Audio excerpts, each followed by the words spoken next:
should do the Human Rights Clinic because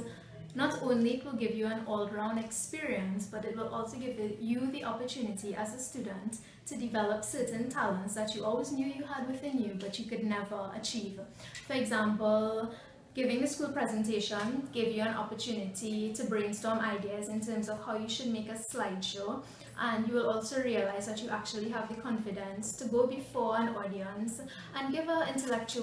intellectually stimulating